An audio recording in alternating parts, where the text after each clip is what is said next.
Yo me acuerdo cuando niño mamá decía, nosotros no tenemos dinero.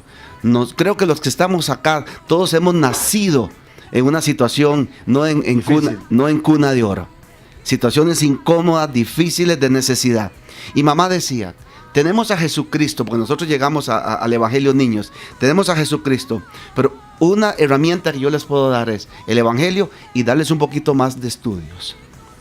Y a raíz del estudio fue que uno empezó a salir adelante, empezó a construir y empezó a alcanzar. Y a la gente tenemos que enseñarle, tenemos que darle herramientas. Vamos a darle de comer al que tiene necesidad porque su estómago lo está pidiendo, su realidad lo está sintiendo, pero vamos a enseñarle los principios de vida eterna, los principios de la bendición de Dios, los principios que me llevan a mí a generar y que me hacen ser creativo en Cristo para ser prosperado. Y vamos a ver gente surgir, ¿verdad? Ahora, ¿qué queremos entender? ¿Por pobreza o por prosperidad o por riqueza? Riqueza es tener dinero.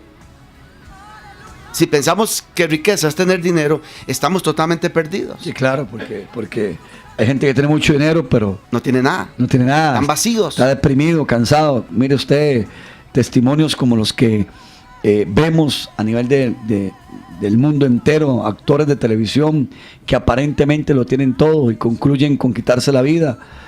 Entonces, no es la plata la que hace rico una persona, es tener a Cristo en el corazón. Y a veces la gente dice que por comer arroz y frijoles están molestos con el Señor, se sienten incómodos y no están entendiendo que comer arroz y frijoles y que Dios provee arroz y frijoles y ojalá algo más, es una gran bendición, porque entonces la pobreza está en la mente. Muchas veces la pobreza está en la intención de lo que yo quiero y de lo que yo voy a ver y lo que yo entiendo. Y entonces cuando uno no logra partir, ok, estamos en una situación difícil de necesidad. Ahora, ¿qué tengo en mis manos? ¿Qué ha puesto Dios en mi mesa? Si Dios puso arroz y frijoles, ya estamos partiendo, que eso es una gran bendición para mí. Es una alegría. Es una bendición de Dios. Y a partir de ahí, tenemos que eliminar esa pobreza mental que se manifiesta físicamente y empezar a actuar y a reaccionar, porque todo lo que Dios pone en tu mano para bien, hazlo y Dios va a hacer prosperar nuestro camino. Ahora, sin duda alguna, esta iglesia, volviendo a la iglesia de Jerusalén o a la iglesia del Libro de los Hechos, era una iglesia comprometida con esta causa, Pastor Edgar y Pastor Irwin, con la causa de que ellos no podían ver a alguien con necesidad, por lo menos dentro de su medio, de su contorno, ¿verdad? Entonces, dentro de las iglesias y los contornos y los medios, porque no podemos nosotros pensar que podemos ayudar a todo el mundo, ¿verdad? También las iglesias pasan sus necesidades internas, pero sí dentro de su contorno, ¿verdad? Tener ese compromiso. Ahora, cuando vemos este versículo, para que lo analicemos, porque Macedonia y Acaya, Pastor Edgar, tuvieron bien hacer una ofrenda, y aparece la palabra ofrenda. O sea, que era una iglesia que hacía ofrendas, porque nosotros todos estamos a favor de los diezmos. 100%. A favor de las primicias. 100%. A favor de que la gente le dé a la obra de Dios, ¿verdad? Pero ellos también tenían la cultura de levantar ofrendas para los pobres. Y vemos que en este caso lo hacen para los pobres. Mire cómo dice, ofrenda para los pobres que hay entre los santos. Ahora, una ofrenda que estaban destinando para gente que era santa, para gente que había tenido un encuentro con Dios. O sea, que había gente dentro de la iglesia de Jerusalén que estaba pasando una necesidad. Entonces ellos levantaron una ofrenda para bendecirlos. Y es que muchas veces, apóstol, nosotros tenemos que mirar que hay iglesias, ¿verdad?, como la de Acaya, que de repente tenían un soporte económico mayor que la de Jerusalén. Y aquellos que tenían más tomaban en cuenta a los pobres que estaban en otras localidades, tomaban sus ofrendas, se la daban al apóstol, al hombre de Dios, y el hombre de Dios iba y la distribuía a aquellos que tenían pues la necesidad. Nosotros dentro del cuerpo de Cristo, dentro de la iglesia, tenemos que entender de que si alguien puede ser santo, alguien puede estar en Cristo, alguien puede cumplir con todos los mandamientos del Señor, pero pasar un momento difícil económico. Y no significa que no sea santo, que esté en pecado, que haya algo oculto. Significa que está pasando un momento difícil y que nosotros, que quizá tenemos un poco más, debemos de sacar de nuestros recursos y traerlos. Yo, apóstol, estaba meditando ahorita, Pastor Irwin, en que Jesús les enseñó a darle, Jesús le enseñó a los apóstoles a darle de comer a los que tenían hambre. Cuando se estaba predicando y aquella multitud que estaba escuchando la palabra por varios días comenzó a tener hambre, Jesús les dijo, denle ustedes de comer. Y ellos comenzaron a pensar en su pensamiento limitado, no tenemos. Y lo único que tenemos no alcanza para tal multitud. Y lo que tenemos no hay panaderías que nos puedan hacer todo este pan. Y al final apareció uno con 5 panes y 2 peces y le dijeron ellos a Jesús, ¿pero qué es este poquito para tan grande multitud? Jesús les estaba enseñando que de lo que nosotros tenemos, si lo ponemos en las manos de Él, Él lo puede multiplicar para darle de comer a muchos necesitados en la iglesia. Me llama la atención, apóstol, porque dice que Macedonia y Acaya tuvieron a bien. Es una actitud del corazón. Si realmente nosotros le enseñamos a la iglesia que hay una actitud en el corazón que debe de despertarse, acordarse de los pobres y una vez al mes, cada 15 días o cada vez que se viene a la iglesia, traer esa bolsa de arroz y de frijoles, porque sí hay. Apóstol, nosotros tomamos nuestras ofrendas y nuestras primicias para los pobres el primer domingo de cada mes. Y inmediatamente llegan el domingo, el lunes ya estamos haciendo los diarios, el martes lo estamos repartiendo y nunca nos sobra. Al contrario, muchas veces nos hace falta. Nos hace falta porque quedaron 2, 3, 5 familias sin poder ayudarles con ese diario. Bueno, siempre salimos adelante gracias al Señor, pero la demanda y la necesidad es mucha. Que a veces nosotros como que no estamos conscientes de que sí, la demanda y la necesidad de gente hambrienta en la iglesia también es bastante. Hay una serie también de promesas que a veces nosotros o no las leemos o no se nos enseñan de lo que produce el bendecir al pobre. Porque bueno, la gente debe entender que Dios estableció que cuando usted le ayuda al pobre, el Señor nos bendice a nosotros.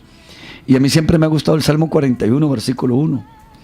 Y es una de las cosas que yo quería decirle hoy a los oyentes, porque por mucho tiempo, en el caso mío, yo digo, no hablo por nadie más.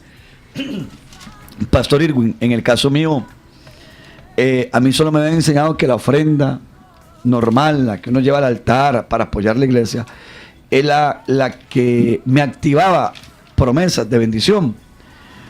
Pero cuando yo hago un estudio profundo que cuando yo le doy al pobre, también estoy recibiendo una serie de promesas. Entonces, hay una multitud que se está perdiendo activación de promesas porque no tiene la cultura de darle al pobre. Es que hay una necesidad profunda en todos. Y a veces decimos, ¿y a mí quién me da? ¿Verdad? ¿A mí quién me da? Porque el Evangelio de Cristo y lo que Cristo representa es, dando es como se recibe. Da y soltará. ¿Verdad? Ahí no hay, la matemática de Dios no falla, pero hay un egoísmo dentro de nosotros. Y a mí quién me da, yo también estoy necesitado. Cada quien tiene necesidad. De acuerdo a su nivel, cada quien tiene sus necesidades. Y no podemos ver más allá que la viga que tenemos en nuestro propio ojo, queriendo quitar una cosita pequeña en el ojo de los demás. Que dice el Señor, quitémonos la viga para que veamos realmente a través de los ojos de Dios y entender. Dice el Señor, el que me da un vaso de agua a uno de estos chiquiticos míos, me lo está dando a mí. Para nosotros un vaso de agua no representa nada. En Medio Oriente vale mucho por la escasez y la necesidad del agua. Pero entonces el valor de un vaso de agua, que para nosotros es nada, en otra ciudad, en otro país, en otro contexto vale mucho. Entonces, ¿cuánto vale el dejar yo de comer los camarones, los tibones, los cortes de especiales, mis idas al restaurante, todo eso que normalmente una persona acomodada hace, y decir, voy a sembrar. Por un día que fuera. Un día a la semana. Por un día. Una salida. Ese domingo de salida, voy a hacer mi almuerzo en casa y voy a bendecir a una familia para que ese domingo tenga un buen almuerzo. Es cuestión de sentido común. Es cuestión de sentido común. No, de amor. Y de misericordia, ¿verdad? De entender que son hermanos en Cristo y que no tienen más valor ni menos valor ante el Señor, sino que los dos estamos en la misma balanza y pesados delante del Señor. Cuidado, algunos pesan más que otros. Hay un pensamiento de que los pastores que están en iglesias pequeñas, que la están luchando, la están trabajando, están desarrollando, y que normalmente ellos dicen, nosotros estamos necesitados, ¿verdad? Siempre habrá un espacio para bendecir a quienes necesitan. No hay excusa. El corazón generoso, el corazón que se abre y extiende su mano para bendecir, va a ser bendecido. Sí, porque alguien pensará, es que una iglesia grande, como tiene mucha gente, lo puede hacer. Pero ¿cómo empezó esa iglesia también? O sea, empezó pequeña. Ahora, el punto no es si la iglesia grande es pequeña. El punto es que, sí, si lo que tienen son una bolsita para arroz, que empiecen con eso. Exacto. Pero que se haga. Porque eso abre puertas. Bueno, involucrémonos en esto. Amén. Por amor, porque una barriguita con hambre, un niño con hambre, ahí en su barrio que usted conoce, pero usted conoce y sabe y no se ha movido a colaborar. En su iglesia, de alguna manera. Tal vez esto nos estimule la fe cuando dice, bienaventurado el que piensa en el pobre. Fíjate ya cómo empieza. Bienaventurado el que piensa en el pobre, en el día malo lo librará Jehová. Jehová lo guardará y le dará vida. Será bienaventurado en la tierra y no lo entregará a la voluntad de sus enemigos. Jehová lo sustentará sobre el lecho del dolor, mullirás toda su cama en su enfermedad. Entonces, pastores, vemos que hay promesa al pobre. Dice aquí, el que piensa en el pobre en el día malo. O sea, cuando nosotros le damos al pobre, bendecimos al pobre, ayudamos al pobre, cuando nos venga un día malo o una circunstancia conflictiva, tenemos la promesa de que Jehová nos librará del día malo. Y vendrá la bendición. Y la palabra bienaventurado significa dichoso. Dichoso el que da. Dichoso el que siembra. Dichoso el que comparte. Dichoso que el que tiene. Pero entonces hay promesa, darle al pobre. Claro. Entonces, ¿por qué por mucho tiempo? Es que el que le da al pobre le está dando a Dios. Así, pero por eso. ¿Por qué por mucho estaba así como? Por el egoísmo nuestro, pastor. Es por nuestro propio egoísmo. Queremos para nosotros. Queremos entonces, para los nuestros, pero no para los demás. Siendo inteligentes y usando la sabiduría, esto es una maravilla, darle al pobre. Por supuesto. O sea, si nuestro interés fuera activar promesas, que no lo es, ¿verdad? Porque damos al pobre porque lo amamos. Pero al mismo tiempo hay una gran recompensa para el que da al pobre. Sea bendecida y llena del poder del Espíritu Santo. Un programa donde conocemos el poder del Espíritu Santo, donde tu conocimiento y sabiduría llevarán tu vida a otro nivel. A otro nivel. Pero recibiréis poder cuando haya venido sobre vosotros el Espíritu Santo. Esto fue Conociendo al Espíritu Santo. Conociendo al Espíritu Santo.